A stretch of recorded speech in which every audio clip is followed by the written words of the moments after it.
ब्रह्मा का पिता है, कौन विष्णु की मां, शंकर का दादा कौन है, हमको दे बता। ये जानने के लिए कृपया सुनिए।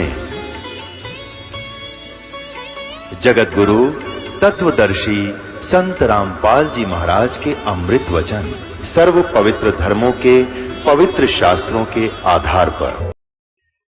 पुण्यात्माओं, ये ऐसा ज्ञान है सिंपल लैंग्वेज में, बूढ़े तो बूढ़ा कति 70-80 साल का भी इस ज्ञान को समझ जाए। अगर बालक 10 साल का भी इसको ध्यान से सुनेगा तो कति उंगलियां पर हटा दूंगा आपके। ज्ञान तो इसलिए बताना जरूरी हो गया कि अज्ञान गणा हो गया, कोई तुम्हें विचलित ना कर दे और ये बात बिगाड़ ना दे काल का दूत आके। इसलिए नहीं तो फिर 2 अक्षर की बात है, ये ज्ञान है, ये नाम है, ये भक्ति करो, फिर बातें खत्म होगी। ये मर्यादा है। और जब ये एक रूटीन पड़ जाएगा, फिर सत्संग घर घर में सीडी हो जाएंगी, घर घर में सत्संग सुनियो। ये दास जब सतलोक चला जाएगा, ऐसी व्यवस्था बना के जाओगे कि तांडने की जरूरत ना पड़े तुम, और कई पीढ़ियों तक का मोक्ष होगा आपको। फिर कोई विचलित करने वाला नहीं रहेगा, ना काल का दूत घुसेगा जो तुम्हें बर्बाद कर दिया, तुम्हारे कोई अज्ञान पैदा कर दिया। ज्ञान नाम की चीज नहीं छोड़ेगी परमात्मा का, ऐसा ज्ञान है ये।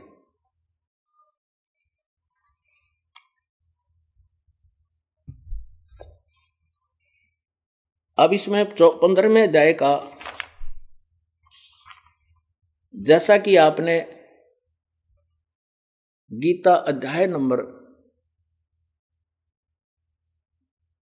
4 के 34 में सुना है कि उस तत्वदर्शी संत की खोज कर। अब यहां 15वें अध्याय के प्रथम श्लोक में उसी तत्वदर्शी संत की पहचान बताई है। ये देखिएगा, ये है पंचदशो अध्याय 15वां अध्याय प्रथम श्लोक। इसमें क्या लिखा है कि ऊर्ध्व मूलम,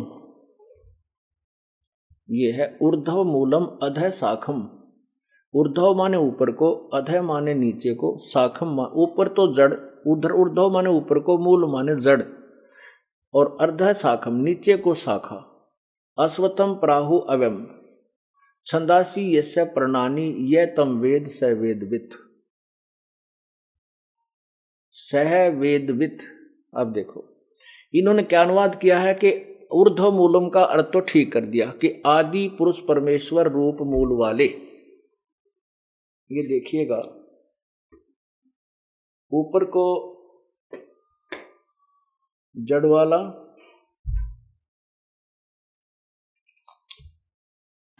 और नीचे को, ऊपर को जड़ तो पूर्ण परमात्मा, ये सच आदि पुरुष, ये ऊपर को जड़, ये तो पूर्ण परमात्मा, पूर्ण ब्रह्म रूपी तो उस परमात्मा की जड़, यानी पूर्ण परमात्मा तो समझो संसार रूपी वृक्ष की जड़ है। यही गीता जी अध्याय नंबर 1 से 15वां अध्याय का 1 से 4 और 1617 का ये आज से आपको समझाया जाता है। तो और ऊपर को अधः शाखम, अधः ये नीचे को तीनों गुण रूपी रजगुण ब्रह्मा सतगुण विष्णु रूपी शाखा है। अब यहां देखो, इसने केवल यही इतना ही संकेत दिया है गीता ज्ञानदाता ने। गीता ज्ञानदाता ने केवल इतना ही, गीता ज्ञानदाता ने इतना ही संकेत दिया है कि ऊपर को तो उस परमात्मा की जो ये उल्टा लटका हुआ संसार रूपी वृक्ष है, और इसके ऊपर को जड़ रूप तो पूर्ण परमात्मा है, आदि पूर्ण परमेश्वर, और नीचे को शाखा है। आगे तीनों शाखा का वर्णन किया है। ये देखिए, ये है दूसरे में कहा है उस संसार रूपी वृक्ष की तीनों गुण रूपी, जल से बड़ी हुई नहीं है, तीनों गुण रूपी विषय प्रवाला, यानी विषय विकारों वाली, विषय भोग रूप कोपलों वाली, इसने अपनी तरफ से देव मनुष्य तर्रक आदि, ये तो शाखा ऊपर विषय विकार विषम वाली रजगुण ब्रह्मा सदगुण विष्णु तमगुण शिवजी वाली ये सारूपी शाखा है। और नीचे अधः माने नीचे, ये भी देखो अधः का अर्थ नीचे लिखा है, ऊर्ध्व माने ऊपर को फैली हुई है, क्योंकि पृथ्वी लोक पर यह ज्ञान बोला जा रहा है। ऊपर स्वर्ग है और नीचे पाताल, इन 3 लोकों में ही इन रजगुण ब्रह्मा सदगुण विष्णु तमगुण शिव जी की ही ये पहुंच है। यहां तक ये तीनों गुण रूपी शाखा अपना काम कर रही है। यहां देखिए, अब गीता ज्ञान दाता ने केवल इतना कहा है कि ऊपर को जड़ वाला तो ऊपर को जड़ वाला और नीचे को तीनों गुण रूपी शाखा वाला, ये उल्टा लटका संसार रूपी वृक्ष। और जो मैं तुझे ज्ञान दे रहा हूं इसमें मैं परिपूर्ण ज्ञान नहीं दे पाऊंगा, क्योंकि मुझे इसके आदि और अंत का कोई ज्ञान नहीं। और जो संत इस पूरे उल्टे लटके संसार रूपी वृक्ष को जड़ से लेकर टहनी क्या, इसका तना कौन है, डार कौन है, शाखा क्या है, ये जो बता देगा स वेदवित, वो तत्वदर्शी संत है। अब ये देखिए, ये पंचदशो अध्याय 15वां अध्याय, प्रथम मंत्र, ऊर्ध्व मूलम। अधय इन्होंने यहां क्या किया है, अधय माने ब्रह्मा का मुख कर दिया, नहीं, अधय शाखम का लिखना था, नीचे को शाखा वाला, क्योंकि ये स्वयं ही दूसरे अध्याय में दूसरे श्लोक में अधय माने नीचे अर्थ किया है। तो हम इसको यहां ठीक करके चलेंगे, क्योंकि तो विचलित थे, अनुवाद करता है, इनको ज्ञान था ही नहीं। अब यहां अधय माने नीचे को, बस सीधा सुलझ जाता है। ऊर्ध्व मूलम, ऊपर को मूल वाला, ऊपर को जड़ वाला और नीचे को शाखा वाला, ये उल्टा लटका हुआ संसार रूपी पीपल का वृक्ष अविनाशी कहते हैं। वेद जिसके पत्ते कहे, वैसे संदासी का अर्थ होता है टुकड़े, छोटे छोटे टुकड़े हों, नारे नारे उनके पार्ट्स को बताया, पार्ट्स ऑफ बॉडी बता दे, पत्ते हैं। और उस संसार रूपी वृक्ष को जो मूल सहित जड़ से लेकर टहनियां पत्तों तक बता देगा, तत्व से जानता है। स माने वह है वेदवित, वह संत वेद, वह वेद के तात्पर्य को जानने वाला, अर्थात वह तत्वदर्शी संत है। यहां फिर देखिए संस्कार देखिए, ऊर्ध्व मूलम अधः शाखम अश्वत्थम प्राहु एवं, ऊपर को जड़ वाला नीचे को शाखा वाला, ये अविनाशी पीपल रूपी वृक्ष समझो, अविनाशी वृक्ष है। और छंदासी यस्य प्रणानी यतम वेद स वेदवित, जो इसके पत्तों सहित सभी छंदासी माने सभी पार्ट्स ऑफ बॉडी को, सभी टुकड़ों को बता देगा। तय यह माने जो तम वेद जानता है, जो इस टुकड़ों सहित जानता है, वेद माने जानना भी होता है, ज्ञान होता है। यह तम वेद स वेदवित, वो तत्वदर्शी संत है, वह वेद के तात्पर्य को जानने वाला। फिर पढ़िए, इन्होंने लिखा कि ऊर्ध्व मूलम आदि पुरुष परमेश्वर मूल वाले, यानी गीता ज्ञान दाता किसी और आदि पुरुष की तरफ संकेत करा जो पूर्ण परमात्मा है, उसकी तरफ कह रहा है। वो तो जड़ है उस अविनाश, इस संसार रूपी वृक्ष की। और नीचे को अर्ध मूलम, नीचे अध शाखम, नीचे को शाखा है। इन्होंने किया है ब्रह्मा रूप मुख वाले, नहीं, यहां इसका अर्थ होना नीचे को शाखा वाला। अश्वत्थम मान पीपल का वृक्ष, एवं अविनाशी कहते हैं वेद जिसके पत्ते कहे गए हैं। और इस संसार रूप वृक्ष को जो व्यक्ति, जो संत मूल सहित जड़ सहित जानता है, तत्व से जानता है, वह वेद के तात्पर्य को जानने वाला, अर्थात वो तत्वदर्शी संत है। यह पहचान होगी। तो परमात्मा सतपुरुष पूर्ण ब्रह्म कबीर परमेश्वर आए थे, उन्होंने बताया था आज से 600 वर्ष पहले अपने सबसम वेद में, 5वें वेद में, जिसमें सभी ज्ञान है, वेदों वाला ज्ञान भी है, चारों वेदों वाला, इससे आगे का भी है। अक्षर पुरुष एक पेड़ है, निरंवा की डार, ये तीनों देवा शाखा हैं, भाई पातरोप संसार। ये देखिएगा,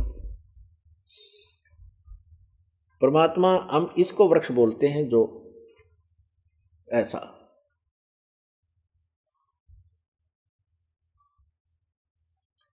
ये एक वृक्ष है अक्षर पुरुष, ये पेड़ है, ये तना है, ये अक्षर पुरुष है। ये देखिएगा, तना ये अक्षर पुरुष है, और ये क्षर पुरुष है, ये डार, निरंजन वा की डार, ये ब्रह्म है। और तीनों देवा शाखा हैं, भाई पातरोप संसार, ये रजगुण ब्रह्मा, सतगुण विष्णु, तमगुण शिवजी रूपी शाखा हैं, और हम यहां पात रूपी संसार हैं। एक ब्रह्म के ऐसे ऐसे ना जाने कितने काल ये अलग है, ब्रह्म है। इस ब्रह्म जैसे एक वृक्ष का ना जाने कितने मोटी डार होती है, आगे उनकी शाखा होती है। एक समझाने के फॉर एग्जाम्पल लिया है इसको कि मोटी डार निकलती, इसको ब्रह्म जानो। ये जड़ से अलग जो बाहर दिखाई देता है उसको तना जानो, ये पक्ष, ये तो अक्षर पुरुष यानी परब्रह्म, और ये क्षर पुरुष है, ये ब्रह्म, और तीनों देवा रजगुण ब्रह्मा सदगुण विष्णु तमगुण शिव जी ये शाखा, और हम पात रूप संसार। ये उस परमात्मा ने खुद बता रखा है और इस दास को परमेश्वर ने अपना अनमोल खजाना ये तत्व ज्ञान का दिया है। तो अब ये दास वही तत्वदर्शी संत उस परमात्मा ने बना दिया, और इस तत्वदर्शी संत से ही सब ज्ञान होगा। उसी के आदेश से दास उपदेश देता है और उन्हीं के आदेश से सब क्रिया ये चल रही है। अब इसमें आपने सुना, अब देखना दूसरा श्लोक इसी 15वें अध्याय का। उस संसार वृक्ष की तीनों गुण रजगुण ब्रह्मा सतगुण विष्णु तमगुण शिव जी, ये जल सी बड़ी हुई नहीं है, ये देखिए विषय पर वाला, यानी ये तीनों गुण रूपी विषय विकारों की, क्योंकि इनमें विषय विकार अधिक होते हैं इनके लोक में, ये शाखा हैं। शाखा मनोज देव और तिरक नहीं, ये रजगुण ब्रह्मा सदगुण विष्णु तमगुण शिवजी रूपी 3 शाखाएं, नीचे और ऊपर, सर्वत्र नहीं है, ऊर्ध्व ऊपर, नीचे और ऊपर, क्योंकि ये पृथ्वी लोक पर ज्ञान बोला जा रहा है। आप देखिएगा, आपने अभी एक ब्रह्मांड का चित्र देखा, ये देखो, ये पृथ्वी लोक है इस ब्रह्मांड में, और एक ये तीनों की अलग राजधानी, यहां बैठकर ये इन तीनों लोकों के प्राणियों को कंट्रोल कर, ये स्वर्ग लोक है, ये पृथ्वी लोक है, और ये पाताल लोक है। इन तीनों लोकों के इनमें प्राणी हैं, इनके कंट्रोलर ये ब्रह्मा विष्णु महेश हैं। तो यहां ज्ञान बोला जा रहा है ऊपर स्वर्ग में और नीचे यहां पाताल में, ये ऊपर नीचे फैली हुई, सर्वत्र नहीं हो सकता इसका अर्थ, और ना ही मूल संस्कृत में सर्वत्र है। ये देखिएगा, इसमें नहीं लिखा है वो सर्वत्र नहीं, नीचे और ऊपर, ऊर्ध्व अधः चनी और ऊर्ध्व, ऊपर नीचे और ऊपर फैली हुई है। मनुष्य लोक में कर्मों के अनुसार बांधने वाली ये मूलानी मुख्य कारण है। अहम, अहमता, ममता और वासना रूप जड़ हैं। इनका कहने का भाव ये है कि ये ब्रह्मा विष्णु महेश ही हमें यहाँ फंसाए रखते हैं। ये तीनों गुण रजगुण ब्रह्मा सदगुण विष्णु तमगुण शिव जी हमें यहाँ इस मनुष्य लोक में, इस मृत लोक में फंसाए रखने के मुख्य कारण है। मूलानी ये जड़ हैं, इसकी जड़ है, ये हमें उलझाए रखते हैं। इन यहाँ जन्म मृत्यु के जड़ हैं ये, और भी कर्म अनुबंधनी यानी कर्मों के अनुसार बांधने वाली मुख्य जड़ें हैं, और भी नीचे और अधः और ऊपर सभी लोकों में नहीं व्यापत हो रही हैं, ऊपर नीचे व्यापत हो रही है। बस इतना इन्होंने कहा, ऊपर और सभी लोकों में व्याप्त नहीं, अधः नीचे ऊर्ध्व इसने अपनी तरफ से लेके नीचे ऊपर ये व्याप्त है, नीचे नीचे यानी ब्रह्मलोक से अलग। ब्रह्मलोक में ये काल का अपना फिर व्यवस्था है। अब तीसरे में क्या प्रमाण दिया है कि देखो, तीसरे में स्पष्ट किया है कि इस संसार वर्ष का स्वरूप जैसा कहा है वैसा यहाँ विचार काल में, अर्थात तेरे मेरे गीता ज्ञान के डिस्कशन में जो मैं गीता ज्ञान दे रहा हूँ नहीं है, मैं नहीं बता पाऊंगा। यह संसार वर्ष का स्वरूप जैसा कहा है ऊपर नीचे जो मैं बता रहा हूँ, मैंने पूरा ज्ञान नहीं है, वह ऐसा यहाँ विचार काल में अर्थात गीता के ज्ञान में नहीं है, मैं नहीं दे सकता, क्योंकि नहीं पाया जाता, क्योंकि न तो इसका आदि है और न अंत है। यानी मैं नहीं जानता, मेरे लिए तो आदि अंत है नहीं, और जो जानता है उसको आदि, उसके सामने तो आदि भी है अंत भी है, क्योंकि इस तत्वदर्शी संत ही इसका बताएगा कि कहाँ से स्टार्ट हुआ और कहाँ इसका अंत होता है। और जो गीता ज्ञान बोल रहा है उसने बेराय को नहीं, वो ठीक कह रहा है कि मुझे इसका आदि और अंत का नहीं बेरा, कहाँ से शुरू हुआ और कैसे इसकी नाश होता। ये तीसरा 15वें अध्याय का तीसरा श्लोक आप पढ़ रहे हो। संसार वर्ष का स्वरूप जैसा कहा है वैसा यहाँ विचार काल में नहीं है। मैं जो गीता ज्ञान दे रहा हूँ नहीं पाया जाता, मैं नहीं जानता, क्योंकि न इसका आदि है और न ही इसका अंत है, तथा न इसकी अच्छी प्रकार सतीथि है। मुझे इसका स्पष्ट ज्ञान नहीं है, इसे सिद्ध ये इसका कहने का भाव ये, इसलिए इसे स्वविरुद्ध मूलम, देखो ये अति दृढ़ मूल वाले हैं, यानी उस अविनाशी, क्योंकि जो इस संसार रूपी वृक्ष की जड़ जो है, यानी ऊपर के लोग हैं, सतलोक, अलकलोक, अगमलोक, अनामी लोक, ये तो अविनाशी हैं, ये तो कभी नष्ट नहीं होते। वो जो अविनाशी जड़ है, वो मूल जो भगवान है, वो तो उसका लोक भी अविनाशी है उसको। और उसको आप कैसे समझोगे, इसका आगे देखो। इसलिए इस सोविरुड मूलम, उस अविनाशी अति दृढ़ मूल वाले, अर्थात उस अविनाशी मूल रूपी जड़ रूपी भगवान, जिसका वो अविनाशी भगवान है, उसको कैसे समझोगे? संसार रूपी पीपल के वृक्ष को दृढ़, ये है दृढ़ेन असंग शस्त्रेन छित्वा, उस तत्व ज्ञान रूपी, उस तत्व ज्ञान रूपी शस्त्र से काट के, उस दृढ़ यानी बिल्कुल निसंशय, उसमें कोई संशय नहीं रहेगा, उस तत्व ज्ञान रूपी शस्त्र ने इसको छेद के, काट के, इसको सुलझा करके, उसके पश्चात अब चौथे में देखना कितना कमाल किया है। 15वें अध्याय के चौथे श्लोक में कहा है कि उसके पश्चात उस पदम, परम पद रूप, उस परमेश्वर के, ये कहना चाहिए, लिखना चाहिए, उस परमेश्वर के परम पद को भली भांति खोजना चाहिए, परम धाम को।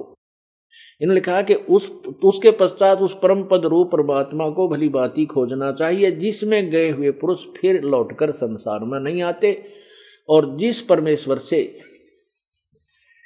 इस पुरातन संसार वृक्ष की प्रवृत्ति विस्तार को प्राप्त हुई है, अर्थात जिस परमात्मा ने इस पूरे ब्रह्मांडों की रचना की है, पूरे संसार की, उसी आदि पुरुष नारायण की मैं शरण हूं। गीता ज्ञान दाता कहता है मैं भी उसी की शरण हूं, उसके अधीन हूं, और उसी की भक्ति करनी चाहिए। इस प्रकार दृढ़ निश्चय करके उस परमेश्वर का मनन और निधिध्यासन ही करना चाहिए। ये स्पष्ट हो गया कि गीता ज्ञान दाता से अन्य कोई भगवान है जिसके अंतर्गत ये स्वयं भी आता है, और वही पूजा के योग्य है। अब इसी का प्रमाण ऋग्वेद मंडल नंबर 9 और सूक्त नंबर 96,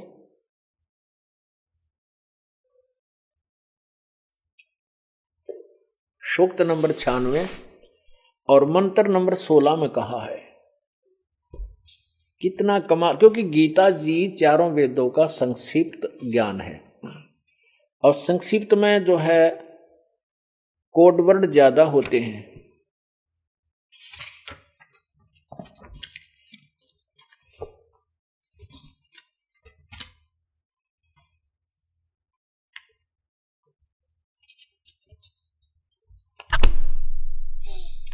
ये देखो, ये है ऋग्वेद 9-10 मंडल महर्षि दानंद सरस्वती। वैसे ये महर्षि दानंद का अनुवाद नहीं है, लेकिन इसकी छाप ला करके ये बिक जाया करते हैं। अब इसकी खाल उतर गई, द्वानंद जी की तो पालेस उतर गई। अब ये तो वेदों का ज्ञान इसको था ही नहीं। अब ये कुछ और तरीका अपना रहे हैं। वो तो खरब ये सत्संग में ऐसा हम नहीं कुछ कहना चाहेंगे, वही वो कोई और पार्टी पूर्ति बनावे है, क्योंकि इस दानंद के नाम तो रोटी मिलनी बंद हो जाएंगी उनको। अब और तैयारी कर ली दूसरा तरीका दुनिया को पीछे लाए रखने खातिर। अब ये इसमें ये क्या है कि किसी और का अनुवादित है, अनुवाद किया हुआ है। अब देखो इन्होंने वैसे इसके नाम पर इसको झूठ बोल बोल के खूब वो किया है। ये देखो, ये है प्रकाशक है सर्वदेशी कार्य प्रतिनिधि सभा, महर्षि दानंद भवन, रामलीला मैदान, नई दिल्ली। और ये देखिए क्या लिखा है इसमें कि ऋग्वेद आर्य भाषा भाष्य महर्षि दानंद सरस्वती कृत। और यह झूठ बोला इन्होंने, क्योंकि ये महर्षि दानंद का किया हुआ नहीं है, यह अनुवाद महर्षि दानंद का किया हुआ नहीं है। इसने तो एक ऋग्वेद मंडल नंबर 1 से 6 तक किया है। एक जगह लिखा है कि इसने 1 से 7 तक इसका अनुवाद किया है, 1 से 7 तक ऋग्वेद का।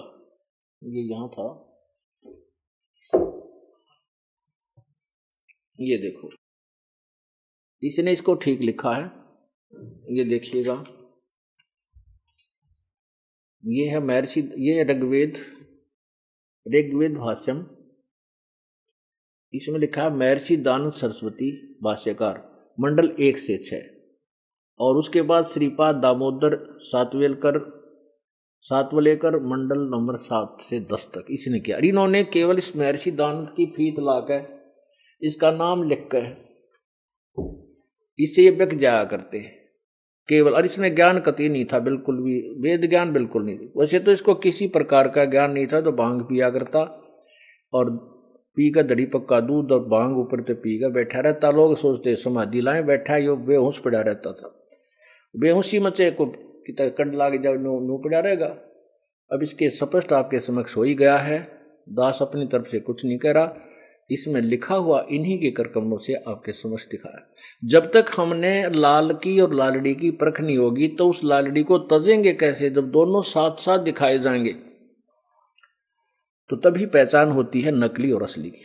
अब देखिए, ये आपको दिखाते हैं,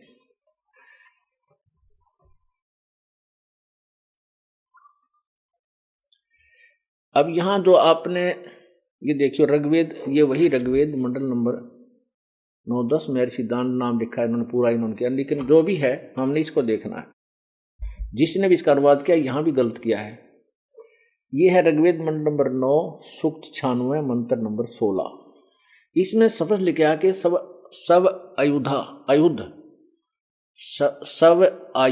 आयुध माने शस्त्र, सोत्र भी गुह्य माने अभर्ष, गुह्य चारु नाम। अब इसका अनुवाद इस दास ने किया है, ये आपको दिखाते हैं। ये है आध्यात्मिक ज्ञान गंगा, ये आपको नई कृति मिलेगी इस दास की। ये है आध्यात्मिक ज्ञान गंगा,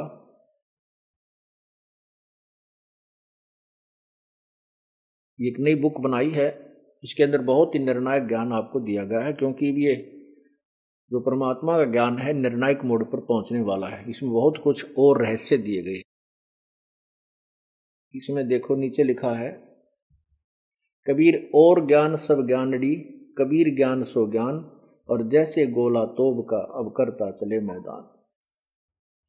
कबीर तारा मंडल बैठकर चांद बड़ाई खाए, उदय बहादुर सूरज का स्यों तारों छुप जाए। अब ये तत्व ज्ञान रूपी सूर्य जब उदय होगा तो ये नकली संत पंथ और ये और चारों वेद और गीता तक का ज्ञान भी फीका पड़ जाएगा। अब इसमें देखना, ये देखिएगा, ये है ऋग्वेद मंडल नंबर 9 सूक्त नंबर 96 का मंत्र 16। ये इसकी संस्कृत देखिए। सब आयुध माने होता है शस्त्र, सतोत्र भी कुए मानो। अभी देखो, हे परमेश्वर आप सब आयुध माने आप तत्व ज्ञान रूपी शस्त्र युक्त हैं, तत्व ज्ञान रूपी शस्त्र युक्त हैं। उस अपने तत्व ज्ञान रूपी शस्त्र द्वारा पूरे माने मवाद रूपी अज्ञान को नष्ट करें। सतोत्र भी अपने उपासक को अपने गुह्यतम गुप्त चारु सुखदायी श्रेष्ठ नाम मंत्र का अभ्यर्थ माने ज्ञान कराएं। सोमदेव, हे अमर परमेश्वर, आपके तत्व ज्ञान की लोकोक्ति गान की कानों को अति प्रिय लगने वाली श्रुति, प्राण अर्थात जीवन दायिनी शुद्ध घी जैसी श्रेष्ठ, घोड़े जैसी तीव्रगामी बल वाली है। अर्थात आपके द्वारा दिया गया तत्व ज्ञान जो कविताओं लोकोक्तियों में है वह मोक्षदायक है। उस अपने यथार्थ ज्ञान व वास्तविक अपने नाम का ज्ञान कराएं। भावार्थ है कि इस मंत्र 16 में प्रार्थना की गई है कि अमर प्रभु का वास्तविक नाम क्या है तथा तत्व ज्ञान रूपी शस्त्र से अज्ञान को काटे, अर्थात अपना वास्तविक नाम व तत्व ज्ञान कराए। यही प्रमाण गीता अध्याय नंबर 7 के अध्याय 7 से 4 में कहा है कि संसार रूपी, ये यहाँ गलत लिखा है, इसमें करेक्शन अभी हमने करवा दी। ये 15वां का 4 है, ये इसमें गलत छप गया था। ये 15 अध्याय 15 का 4 है। अब जो नेक्स्ट छपेगी उसमें ये करेक्शन हमने कर दी है। अध्याय 15 के 4 में कहा कि संसार रूपी वृक्ष के विषय में जो सर्वांग सहित जानता है वह तत्वदर्शी संत है। उस तत्व ज्ञान रूपी शस्त्र से अज्ञान को काटकर उस परमेश्वर के परम पद की खोज करनी चाहिए, जहां जाने के पश्चात साधक फिर लौटकर संसार में नहीं आते। गीता ज्ञान दाता प्रभु कह रहा है कि मैं भी उसी की शरण हूँ। ऋग्वेद मंडल नंबर 9 सूक्त 96 के मंत्र 16 में किए प्रश्न का उत्तर निम्न श्लोक में दिया गया है कि उस अमर प्रभु का नाम कबीर देव है, अर्थात कबीर प्रभु है। देखिएगा 96 के 17 में ये मंडल नंबर 9 के सूक्त 96 17 मंत्र में कहा है, शिशुम जगानम हरियत तम मर्जंती शुभंती विहन मृतु गणेन। कबीर गिरभी, ये कबीर गिरभी कावेन कबीर संत सोम पवित्रम अत्येत रेभन। अब इसको पहले आप इसमें देखें, ये है 10-17वां श्लोक उसी का मंडल नंबर 9 सूक्त 96 का। ये 16वां आपने सुना। इन्होंने तो सवाधु का मन बना दिया, स्वाभाविक शक्ति से युक्त हैं। इन्होंने सब आयुध अपने हथियार सहित, इसका अर्थ ये होता है सब यानी स्वयं ही आप उस तत्व ज्ञान रूपी शस्त्र सहित हैं। इसको इन्होंने कहा है सवायुद्ध का अर्थ क्या है? स्वाभाविक शक्ति से युक्त हैं। इन्होंने कहा कि ये परमात्मन सर्वोपरि रहस्य श्रेष्ठ, ये नाम शब्द है संस्कृत में। इसका नाम का अर्थ है जो तुम्हारी संज्ञा है, आप उसका ज्ञान कराएं। यानी जो आपका गुप्त सर्वोपरि रहस्य श्रेष्ठ नाम है, आपका जो वास्तविक श्रेष्ठ नाम है, आप उसका ज्ञान कराएं। यहाँ ज्ञान कराया है 17वें में। शिशु जगानम हरियंतम मर्जंती शुभंती विहनम मरुतो गणेन कबीर गिरभी कावेना, ये कबीर संत सोम पवित्रेति रेभन। इसका अनुवाद ये दाष्ट करेगा। इन्होंने क्या कर दिया है, ये देखो, इन्होंने कबीर का जो अर्थ किया है डिवाइड कर दिया। इसका अर्थ ये बनता है, ये देखो, कबीर गिरभी, यहां है कबीर गिरभी। कबीर माने कबीर हम कहते हैं, और क्योंकि वह को हम वह बोलते हैं, और गिरभी माने वाणी द्वारा। इन्होंने इसका 2 भाग कर दिया, कवि लोग, गिरभी माने वाणी द्वारा। अब इसको हम कबीर वाणी द्वारा लिख दे, क्या दिक्कत है? हम इसको कबीर वाणी द्वारा लिख दे, कबीर वाणी द्वारा, और काव्यन कविताओं से यानी लोकोक्तियों के माध्यम से, शब्दों के माध्यम से यानी पद्य भाग से उसकी स्तुति करते हैं। सोम स्वरूप पवित्र वह परमात्मा यानी अमर परमात्मा कारण अवस्था में अति सूक्ष्म प्रकृति को गरजता हुआ अतिक्रमण करता है। अब इसका इन्होंने कि मैं ज्ञान तो था नहीं, ऊट पटांग कहना है, लिखना था कुछ ना कुछ तो इसके अंदर। तो अब इसका वास्तविक अर्थ आप इसमें पढ़ेंगे 17वें में, देखिएगा। सर्व सृष्टि रचनहार हरिय शिशुम अर्थात सर्व कष्ट हरण पूर्ण परमात्मा मनुष्य के विलक्षण बच्चे के रूप में जानबूझकर प्रकट होता है, अर्थात अपने तत्व ज्ञान को तम माने उस समय मर्जंती निर्मलता के साथ शुभंती उच्चारण करता है। वही प्रभु प्राप्ति की लगी विरह अग्नि वाले मरुत माने भक्त समुदाय गणेन मन समुदायों के लिए कावेना कविताओं द्वारा कविताओं से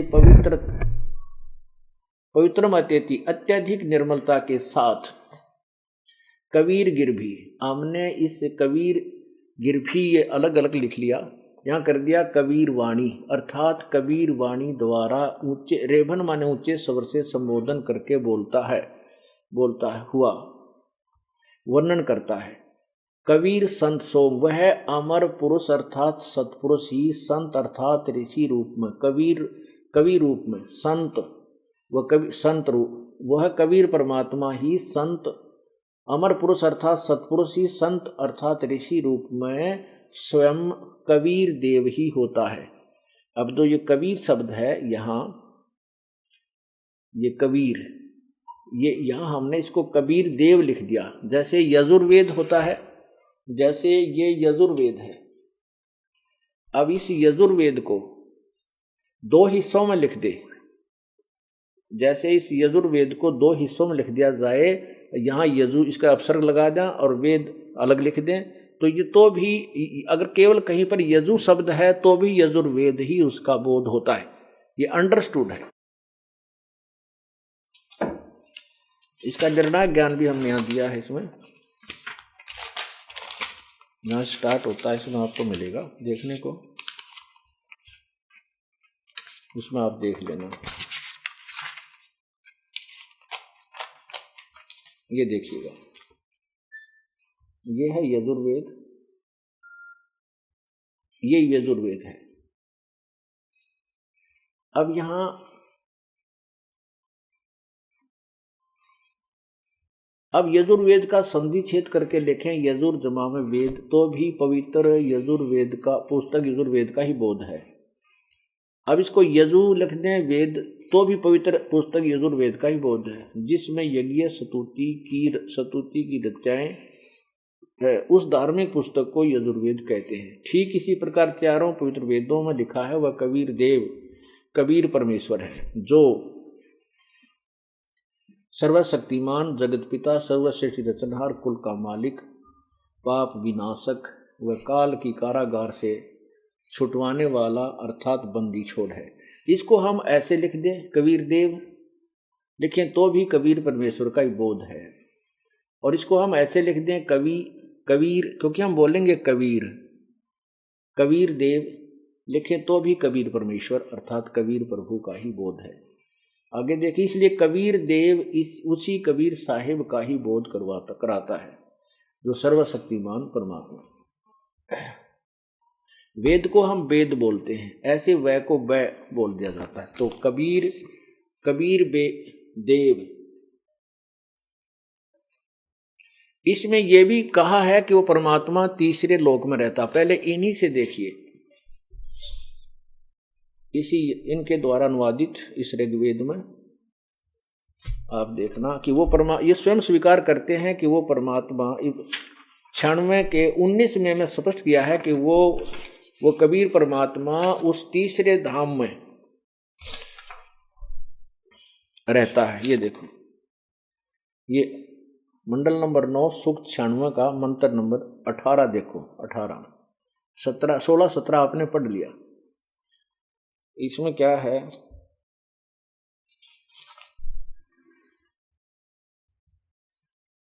यह अनुवाद है, सोम स्वरूप परमात्मा पालन की इच्छा करता हुआ जो महान परमात्मा तृतीय धामम, ये संस्कृत में लिखा वेद में, तृतीयम धाम देवान पितरान नहीं, वो जो है तीसरे जो मुक्ति धाम है, तीसरा जो मुक्ति धाम है, दोनों से पृथक जो तीसरा मुक्ति धाम है उसमें विराजमान है। इसका सीधा अर्थ बनता है विराजमान, जो ज्ञान योगी की तो तीसरे धाम में ज्ञान योगी लिखा है, वो विराजमान है, उसको अनुराजती प्रकाश करने वाला है। इन्होंने तो गुड़ का गोबर बनाना था, ठेका ले रखा था, ये देखो अनुराजती उड़ा ला दिया, ये लिखा है, ये देखो तृतीय धामम, ये 17वें की संस्कृत देखिएगा, 18वें की ये है ऋषि मना ये ऋषि कृत सवर्षा सहस्रणिथ है पदवी कवि नाम तृतीयम धाम महिषे शिसंत सोम विराजमानु राजती सटूप। सटूप का अर्थ होता गुम्मज, ऊपर गोल आकार के गुम्बज में वो परमात्मा तीसरे धाम में विराजमान है और उसको वो उज्जवल यानी सफेद रंग प्रकाश तेजों में शरीर में विद्यमान है। इसका वास्तविक अर्थ ही अब आप देखना, इसमें पढ़ के दिखाते हैं।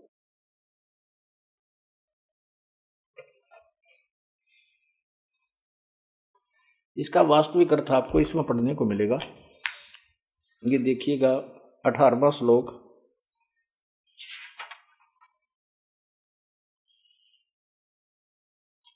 अब ऋग्वेद ये देखना, इसमें अपना जो ये है आध्यात्मिक ज्ञान गंगा में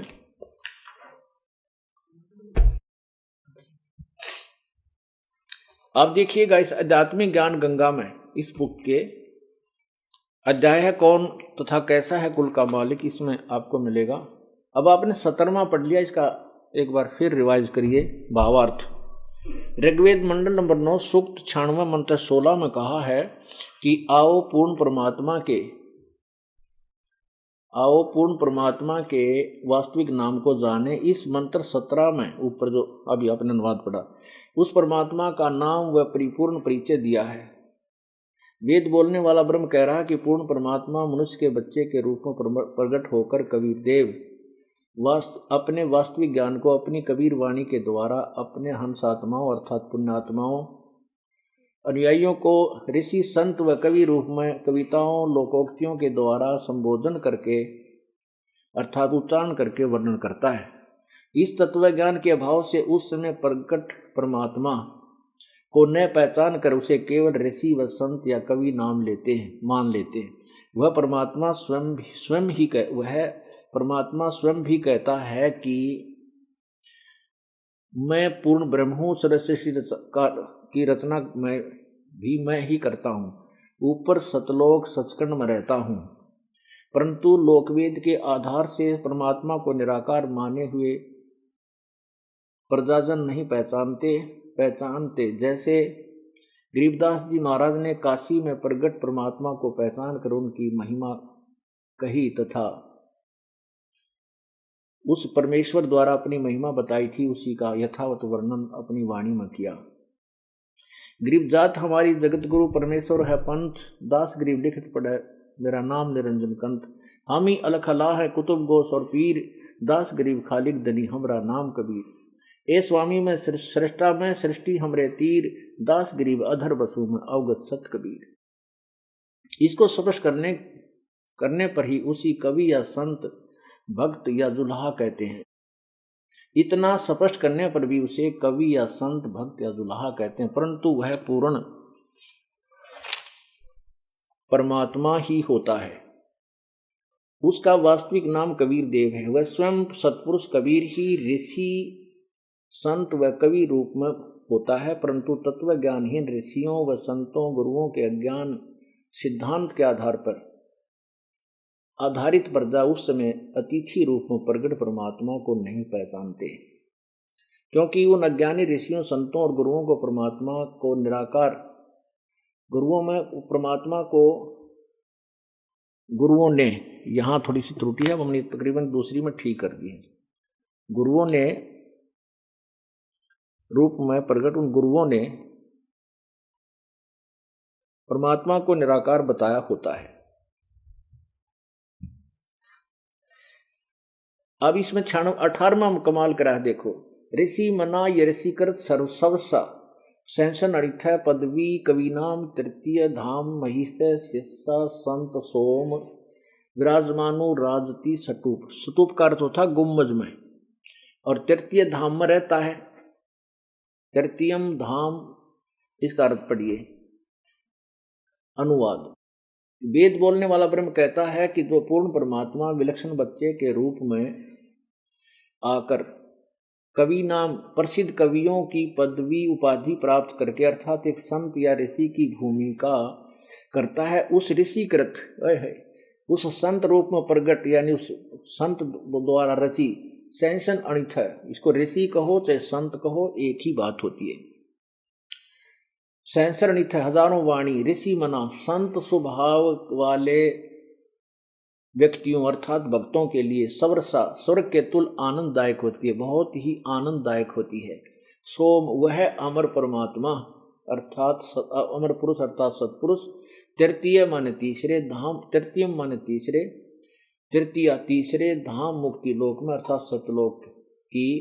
महिष्य माने सुदृढ़ पृथ्वी को, शिष्या माने स्थापित करके, पश्चात अनु माने पश्चात, संत मानव सदृश रूप में, सतुप यानी गुम्मद अर्थात गुम्मद में ऊंचे टीले जैसे सिंहासन पर विराजमानु राजती, उज्ज्वल सथूल आकार में मानव सदृश तेजो व शरीर में विराजमान है। ये कहते हैं वो ज्ञान योगी। ज्ञान योगी की तागा भगवान की महिमा चल रही है, ज्ञान योगी फंसा दिया। अब वहां कोई स्थान है, वहां रहता है, उसमें गोल गोल गुम्मज है, अरस कुरस पर सफेद गुमट है जहां सतगुरु का डेरा। अरस कुरस पर सफेद गुमज है, स्तूप है जहां परमेश्वर कबीर साहब रहते हैं। अब हम उसी पर आते हैं, गीता जी के ज्ञान को आगे लेते हैं।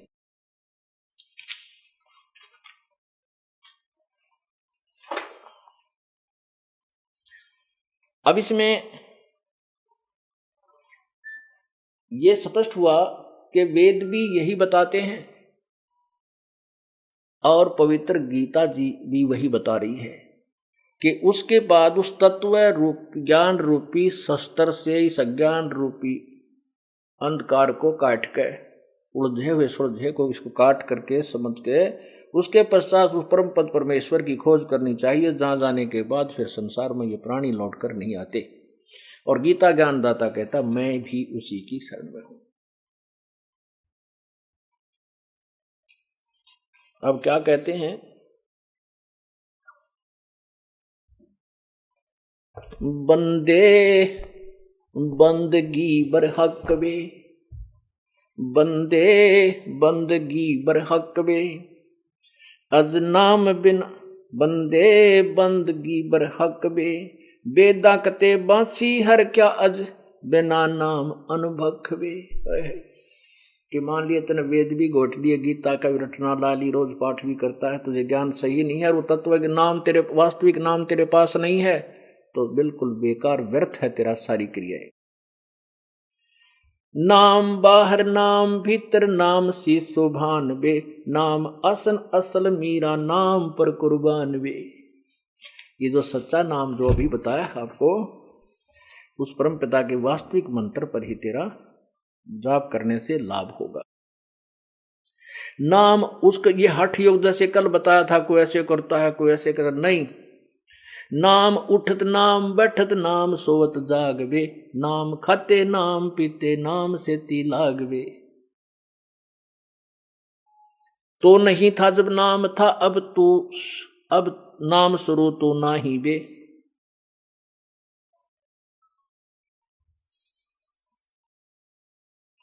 अब तू शुरू नाम नाही बे, काफर कहो अब कौन है, करता फिर मैं ही बे। मैं करे सो बोक मारिए और तू करे सो छूट बे, इस मार में होशियार बंदे गधा बने के बोक बे। हो करे सो गद्दा है भाई, बोक मैं करे सो बोक बे, बंदा बिसारे बंदगी तो स्वान है सब लोक बे। अब कहते वास्तविक नाम तेरे पास है नहीं, अपने आप में बनकर बैठ गया मैं संत हूं, मैं नहीं मानू किसी की, मैं जो कह रहा हूं वो सही है। अरे कहते मैं करे सो बोक है, मैं करे सो हो करे सो गद्दा होई, मैं करे तू करे सो छूट बे, मैं करे सो मारिए और तू करे सो छूट बे, इस मार में होशियार बंदे गधा बने के बोक बे। इस अपनी चतुरता के कारण तू अपना जीवन व्यर्थ करेगा। आगे क्या बताया है कि बंदा बिसारे बंदगी तो स्वान है सब लोक वे। यदि इस वास्तविक साधना को कोई नहीं कर रहा है तो सभी लोग 21 ब्रह्मांड के प्राणी सभी पशु पक्षियों की योनियों में चले जाएंगे। इसका भावार्थ यह है। आगे क्या बताते हैं, ओ हम सो हम जाप जप अर्दम तू आठों याम बे, जल बूंद से पैद किया स्वान शुक्र होत कुकर बिना धनी के नाम बे। उस धनी के यानी पूर्ण परमात्मा के यथार्थ नाम बिना तो शुक्र कुकर खर गद यानी अन्य योनियों में जाएगा। और ओ हम सो हम जाप जप हरदम तू आठों याम बे। ये जो सार सतनाम है वो आपको क्लियर किया जा रहा है, क्योंकि आप बहुत सियाने हो गए हो, लोगों की बातों में नहीं आ सकते, लेकिन इसकी विधि उसी को बताई जाएगी जो अधिकारी है, जिसका समय पर दिया जाता है। अनधिकारी से नाम कोई वैसे सुन ले और वो कोई आप भी नाम देने लग जाए, वो पाप का भागी है, वो कभी उसका सफल नहीं होता।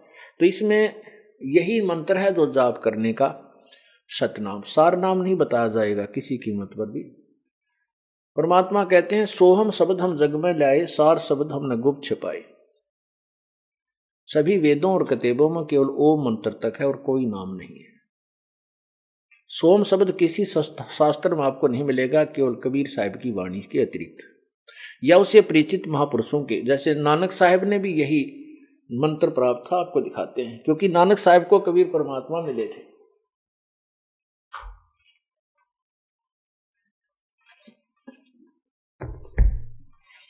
और इसी से कल्याण होगा जीव का, और कोई मंत्र नहीं है जो भगवान प्राप्ति हो सके। नानक जी पहले पवित्र हिंदू धर्म में जन्मे थे, ये ओंकार एक ओम नाम का जाप करते थे। वो वाणी भी गुरु ग्रंथ साहिब में लिखी है, लेकिन बाद में जब इन्होंने निर्णायक ज्ञान मिला फिर सब निचोड़ किया। ये है, देखिएगा, सब तो बड़ी भाई बाले वाली जन्म साखी। ये है नीचे doctor Jawahar Singh, doctor Jawahar Singh, Kripal Singh and verses के लिखा है। अब इसकी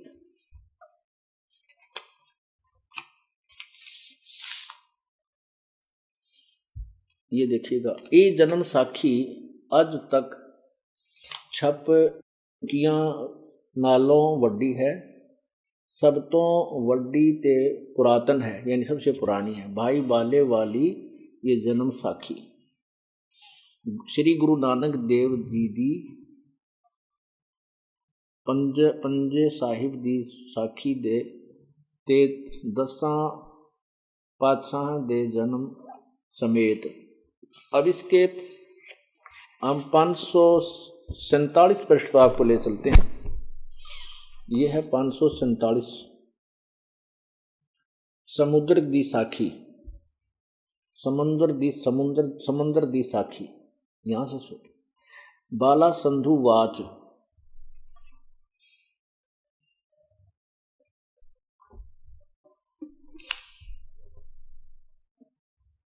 बाला संधु वाच, ताते हे गुरु अंगद जी, जद गुरु नानक जी अजीते पासों विद्या होए, तां मर्दाने किहा सच्चे पातशाह जी, असां समंदर तां देखिया, पर लंका दा ना देखी, जिथे रामचंद्र जी चढ़ाई कीती है, तां गुरु नानक जी किहा चलो भाई बाला जी, बाला ते मर्दाना, तुहानू रंज नहीं करना, आखी मीटो जा आखी मीट के खोलियां, यानी आंखें बंद करके खोली, तां समुंदर दे कंडे जा ही खड़े होए, ते आखन लगे बाला ते मर्दाना मेरे पीछे पीछे, मेरे पीछे पीछे चले आओ, और मुखों वाहेगुरु वाहेगुरु कहिंदे आओ, ते आगे आगे गुरु जी नानक जी, गुरु जी ते गुरु तुर पे ते पे, जैसे धरती ऊपर तुरदे सन, उसे तरह समुंदर ऊपर तुर पे, जा चले जान, ते पीछे बाला ते मर्दाना जावण, ता मर्दाने विचार कीती कि गुरु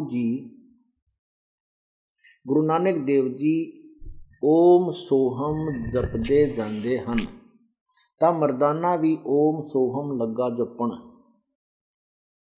ते लगा गोते खावण, जा गुरु नानक जी देखण ता मर्दाना गोते खांदा है, ता गुरु जी कि हा मर्दाना गुरु जी दी करनी वल नहीं देखना, गुरु दे वचन पर चलना चाहिए। तू मर्दाना ओहे आख जो असा आखिया है, ता मर्दाना फेर लग्या वाहे गुरु कहन, ता फिर जल ऊपर उसी तरह तुरन लगा। अब क्या है, परमात्मा कबीर जी ने इन पुण्यात्माओं को, जिनको अपना साक्षी बनाया है सतलोक का, उनको सख्त हिदायत दी थी। जैसे धर्मदास जी को कहा, धर्मदास तो लाख दुहाई, ये सार शब्द की तो बाहर ना जाए। सार शब्द बाहर जो पढ़ी तो बिचली पीढ़ी हंस नहीं तरही। ऐसे ही गरीबदास जी को कहा, लिख तो दिया लेकिन आगे नहीं दिया किसी को क्लियर नाम। केवल एक परंपरा गरीबदास वाली में परमात्मा ने चालू रखी है जो दास तक पहुंचा।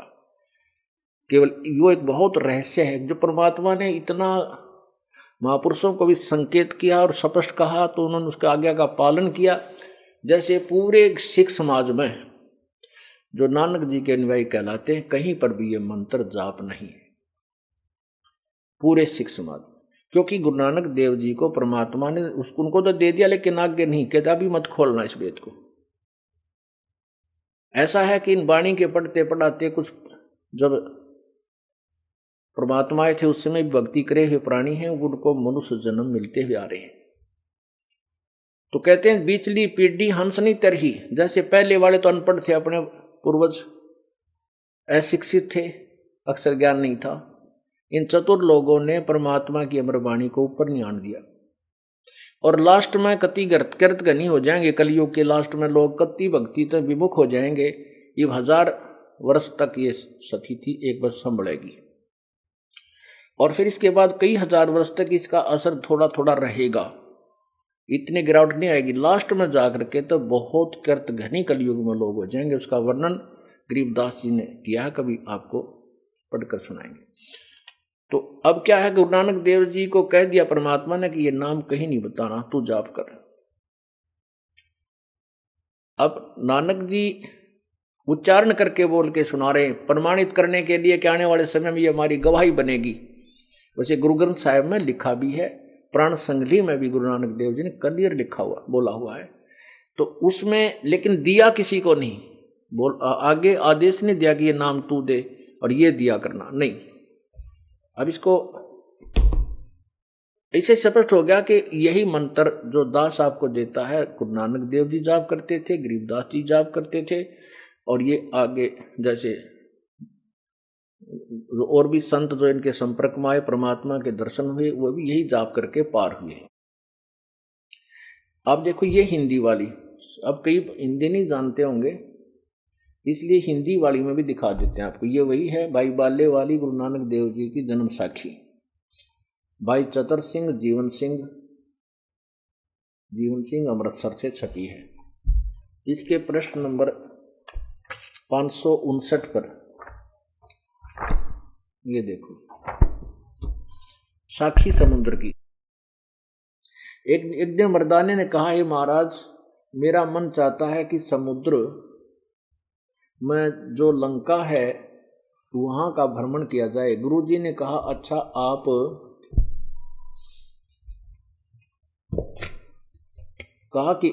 आप नेत्र बंद करो। जब मैं और मर्दाना ने नेत्र बंद किए तो अक्षण के बाद पीछे खोले, तब हम लोग गुरुजी के साथ महान समुद्र तट पर विराजमान थे, खड़े थे। तब गुरुजी कहा कि तुम लोग समुद्र के जल पर वाहेगुरु जाप करते हुए पैदल ही चले आओ।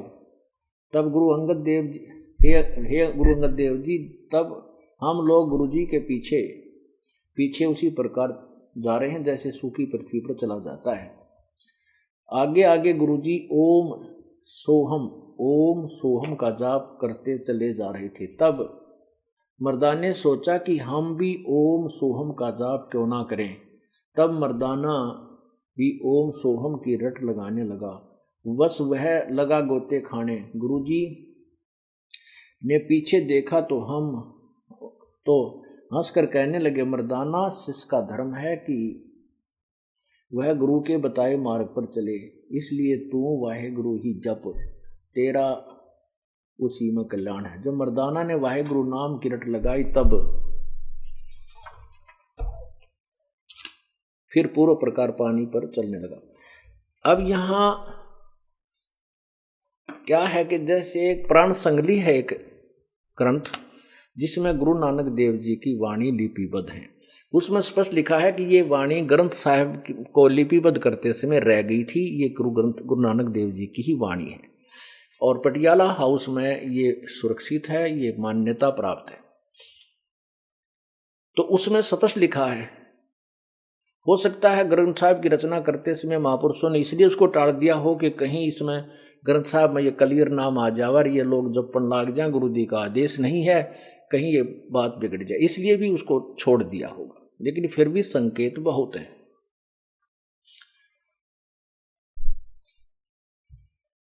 अब वही प्रमाण यहां चल रहा है। धर्मदास सो हम शब्द हम जग में लाए, सार शब्द हम गुप्त छुपाए। कहते नामा छिपा ओम तारी, पीछे सो हम भेद विचारी, सार शब्द पाया जब लोई, आवागमन बहुर ना होई। नामदेव जी भी केवल ओम नाम का जाप करते थे और उससे बड़े बड़े चमत्कार भी करते थे। परमात्मा मिले संत रूप में, उनको पूरा ज्ञान समझाया, फिर बाद में ये सोहम मंत्र उसको और दिया। नामा छिपा ओम तारी, ओम की लो ला रहा था, तारी माने लो। पीछे सोहम भेद विचारी, और फिर उसको सार शब्द दिया, तीसरा नाम। सार शब्द पाया जद लोई, फिर आवागमन भर न होई। इस पर यही बताना चाहते हैं परमात्मा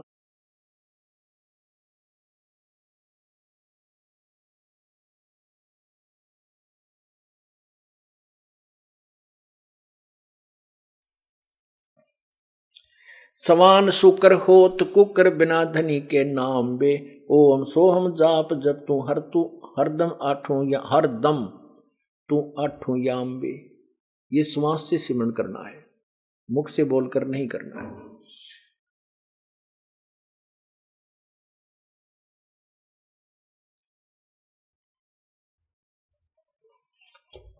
पुण्यात्मा,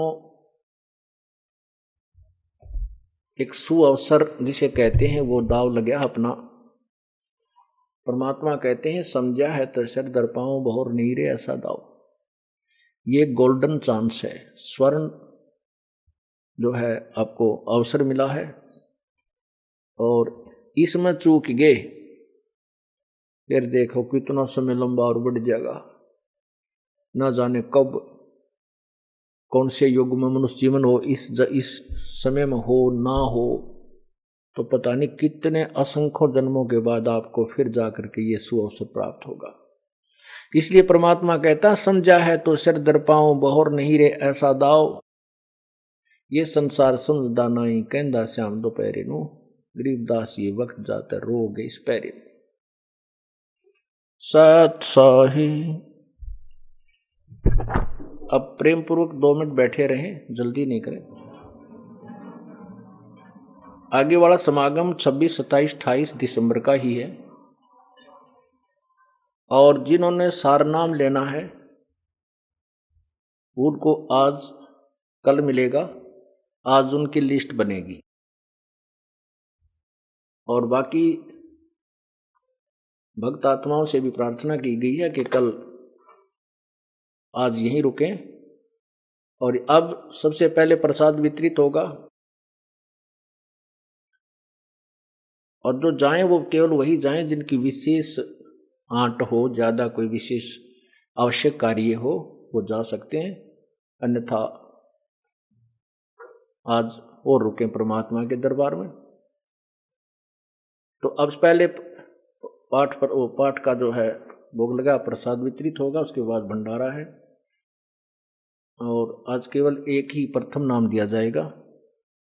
अब जो सुबह मिल चुके हैं वो शाम को ना मिले और केवल जिनका पाठ प्रसाद है वो पहले लाइन पर लगे, बाद में मिलने वाले उसके बाद में लगे। बोलो सतगुरुदेव की।